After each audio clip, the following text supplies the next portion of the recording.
आरगमध्ये खासदार विशाल पाटील यांच्या सभेला रेकॉर्ड ब्रेक गर्दी.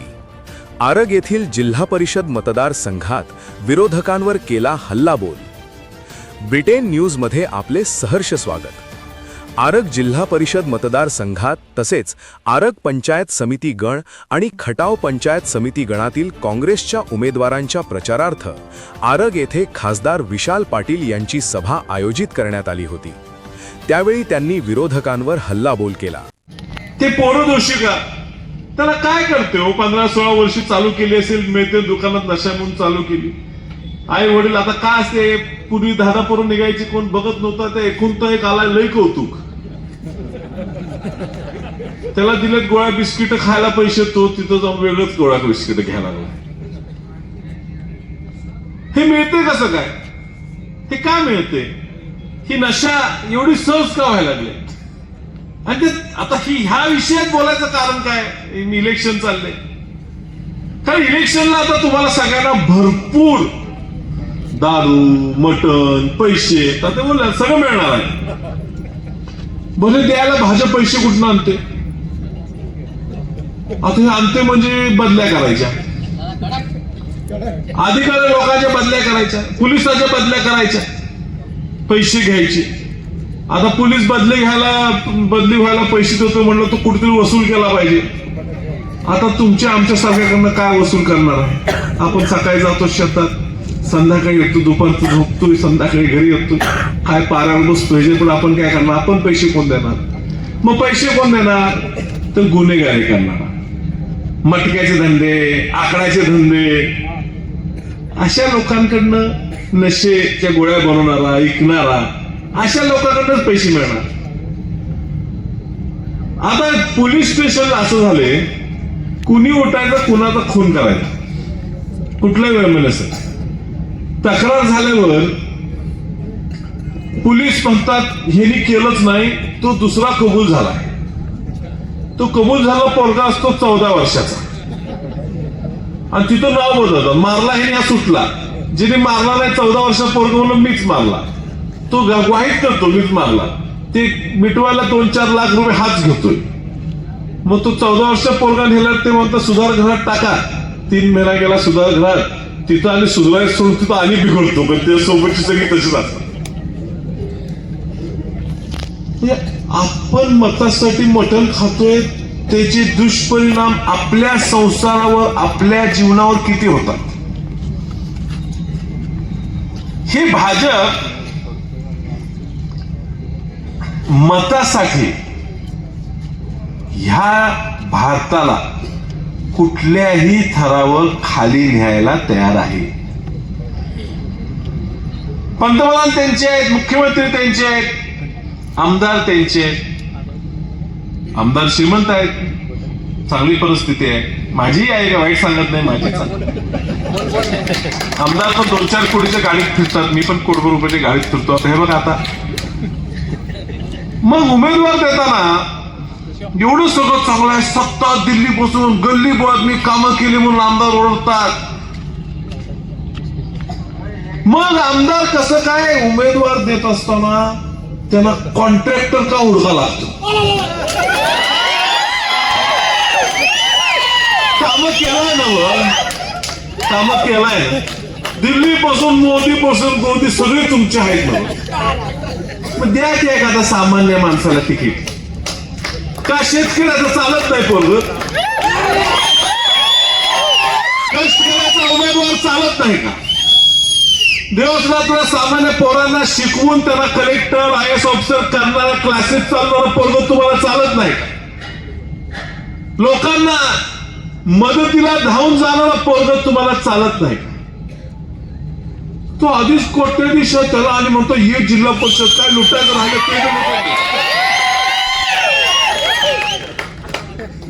आमदार म्हणतात मी कामं केली, मला मत द्या, नाही तर असं करीन तसं करीन. 4 वेळा बाहेरनं आलायचा, 4 वेळा निवडून दिलं लोकांनी.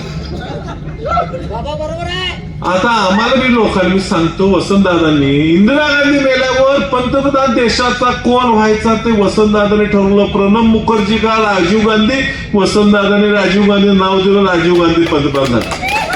पंतप्रधान ठरवलं आमच्या घरानं, 12 वेळा लोकसभेला आम्ही निवडून आलो, तुम्हीच निवडून दिले, आम्ही का मनाने आलो नाही. तुम्ही पाडलंय बियाणे आणि गप असतो स्वीकारलं. 11 वेळा आमदार निवडून आलोय, 2दा पडलोय, जेपीला आलो, आता परवा माझ्या पुतण्याला महापालिकेत तुम्ही निवडून दिलं. एवढं सगळं तुम्ही केलंय, एवढं सत्ता भोगली आहे, कधी एकदा तरी गुरमीची भाषा आमच्यातनं येते का? तुम्ही पाडलं, आम्ही तुम्हाला माफ करा, आमचं चुकलं असेल, पुढच्या वेळी सांभाळून घ्या. आज तुम्हाला 4दा बाहेर न घेऊन निवडून दिल्यावर, ज्या जनतेने तुम्हाला निवडून दिलं, ज्या लोकांनी तुम्हाला मत दिलं, ज्या लोकांमुळे तुम्ही मोठ्या गाड्यात फिरता, ज्या लोकांमुळे तुम्ही मंत्री झालात, त्या लोकांना येऊन दम देताय. मत त्या नाही तर बघून घेतो.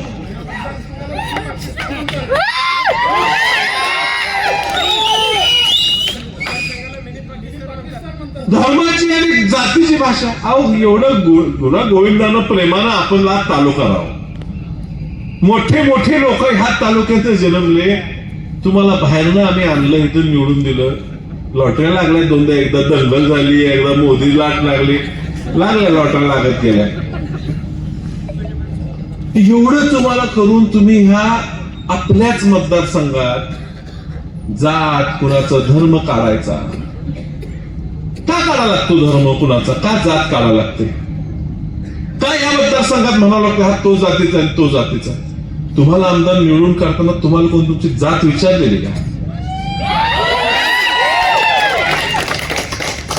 कोण विचारलेलं तुमची जात कुठली? तुम्ही ह्या जातीचा आहे का त्या जातीचा आहे? तुम्हाला आमदार म्हणून निवडून देताना तुम्हाला कोणाची जात विचारली नाही. तुम्ही तो श्रीमंतच होता, गरीबाच्या पोराला आम्हाला जिल्हा परिषदला पाठवायच्या गरीबाच्या पोरीला, तर तुम्हाला त्याची जात काढायचा वेळ कळतोय तुम्हाला. त्याच प्राजक्ता चौगलेची जात ही माणुसकी आहे. एकमेव जात. लोकांचं काम करणं, लोकांसाठी धडपडणं हीच आपली जात आहे. माणसं समोरला आल्यावर आपण विचार करत नाही तो कुठल्या जातीचं काम करू.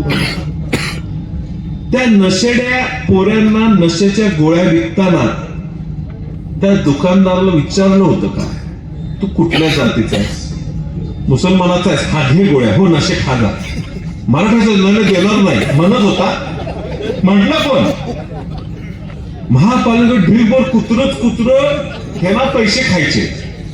त्या कुत्र्याला नसबंदी करण्यासाठी पैसे मिळतात महापालिकेत. डॉक्टरला गोळा करायची 10, न्यायचे दवाखान्यात 100 गोळा केल्या, नसबंदी केली दाखवायचं, बिलं काढायची, तीच कुत्री फिरवायची, हिथून न्यायची, फिरवून आणून तिथं सोडायची. आणि 4 दिवस गेले त्याला परत पिल्ली व्हायचीच. आता ही कुत्री फिरतात महापालिकेत आमच्या आणि लहान लहान बाळांच्या अंगावर जातात आणि त्यांना चावतात. एक बिचारा पोरग परवा मिळेल. ते कुत्र्यांना पोराला विचारलं का तुझी जात कुठल्या? मुसलमानाचा असशील तर मी चावणार नाही, मी तुला सोडणार असं विचारलं ते कुत्र्यानं. ते मारवाड्याचं पोरग होत. कोण विचारलं तर ही जात आणि धर्म बघताना, हे तुमचे धंदे करताना, हे पैसे खाताना, हे कॉन्ट्रॅक्टरी करताना त्यावेळी तुम्हाला कधी जात दिसली का? आपल्या ह्या तालुक्याचे कधीच कुणाला विचारलं नाही, कधीच कशात काय बघितलं नाही. एकामेकाच्या दुःखात सुखात पुरुष असला तर सगळे आपण एकामेकाचे कार्यक्रम आपलंच सण साजरी करतो. पंचकल्याण पूजा गावात आहे, सगळे त्या पूजेत भाग घेतात. प्रत्येक कार्यक्रमात कुठल्याही धर्माचा जातीचा सगळे आपण एकत्र नांदतो, खेळतो. तुमचं राजकीय पोळी भाजावे हे विसरू नका. मी लोकसभेची निवडणूक लढत असताना तुमच्याकडे आलो. मी अपक्ष लढलो. मला आता लोक म्हणतात अरे अपक्ष तुला मत दिलं, तू काँग्रेसकडे का गेला? स्पष्ट सांगितलं होतं, फसवणूक नाही केली. स्पष्ट सांगितलं अर्ज भरताना मी काँग्रेसच्या विचाराचा आहे, मी पुरोगामी विचाराचा आहे, मी हितच राहणार. निवडून मी तुम्हाला बोललो होतो, तुम्ही म्हणा दुसरं कोण राज्यात निवडून आले का देशात निवडून आले का एकटाच निवडून आला, हाच का बोलायला नाही? मी तुम्हाला बोललो होतो आज महाराष्ट्रात सगळ्यात जास्त लोकसभेत बोलणारा खासदार आणि देशात सगळ्यात टॉप 3 मध्ये की 20-20 वर्ष खासदार राहिले, जाऊ मी 1 वर्ष राहिलो, त्यांच्या एवढं बोलायला. लोक म्हणतात फक्त बोललं. खासदाराचं कामच ते प्रश्न मांडायचे आणि भांडून निधी आणायचा. खासदार झालेला पहिला भांडून मायनी ते म्हैसाळ चौपदरीकरण रस्ता 1200 कोटी मंजूर करून दिले. कुमटे फाट्यात असा रस्ता जातो, तासगाव कडनं 1200 कोटी मंजूर करून आणले. कोल्हापूरला जायला सांगली कोल्हापूर रस्त्याची अडचण आहे. सांगली कोल्हापूर रस्त्याला 950 कोटी मी ताबडतोब मंजूर करून आणले. आता मुंबईत रस्ता निघणार, तो सांगली मार्गे घ्यायला लावला. मुंबई बँगलोर 7 तासात लोक जाणार आहेत. तो रस्ता माहुली म्हणून आपल्या जिल्ह्याचं टोकाचं गाव, पहिलं गाव, तिथून जाणार आणि आपल्या बेळंकी पैसे निघणार आणि तो पुढे कर्नाटकात बेंगलोरला जाणार रस्ता. 70,000 कोटीचा रस्ता आहे. 10,000 कोटीचं काम या सांगली जिल्ह्यात होतं. खासदार म्हणून भांडलो म्हणून झालं. तुम्ही माझं भाषण ऐकलं असेल, प्रत्येकाला माहित नाही, पण मी एक भाषण केलं. गाडीवर टॅक्स किती लागतो? गाडी घेतली 10-12 लाखाची गाडी, त्याच्यावर सेस जीएसटी हे ते करत करत गाडी होती 30 लाखाची. 15 मिनिटाचं भाषण लोकसभेत मी केलं. लोक म्हणाले का तुझे बोलून उपयोग काय झाला? 6 महिन्यात गाडीवरचं जीएसटी सरकारला कमी करा लागला. 1,00,000-1.5 लाखाने प्रत्येकाच्या गाड्या स्वस्त झाल्या. तुमचं घड्याळ चुकीचं अजून 4 मिनिटं आहे. मग जिथं मांडून आपला प्रश्न मिटा लागलाय. आता आमदार मध्ये काम केलं. आमदाराचं कामच असते. खासदाराचं काम आहे मोठा निधी 1000 कोटीचा आणायचं. आमदारचं कामच आहे गावात काय गटर झाली का रस्ता झाला हे बघायचं कामच असते. पण जरा टक्केवारीकडे कमी लक्ष दिलं असतं तर कदाचित ह्याच आमदाराकडे ज्यादा कामं झाली असती. 10 लाखाचं काम 15 लाखाची बिलं काढायचं बंद केलं असतं, ज्यादा झाली असती. ते आमच्या तामिळनाडू सातपुतून निवडून दिलं असतं तर तुमच्या गावात ज्यादा कामं झाली असती. पण आता आमदार साहेब तुम्ही निवांत घरी बसा. तुमच्या कॉन्ट्रॅक्टरचं काय येणं देणं असेल ते तुम्ही तुमच्याकडे मिटवून घ्या. तेवढा सेट त्यांना उमेदवारी द्यायचं बंद करा.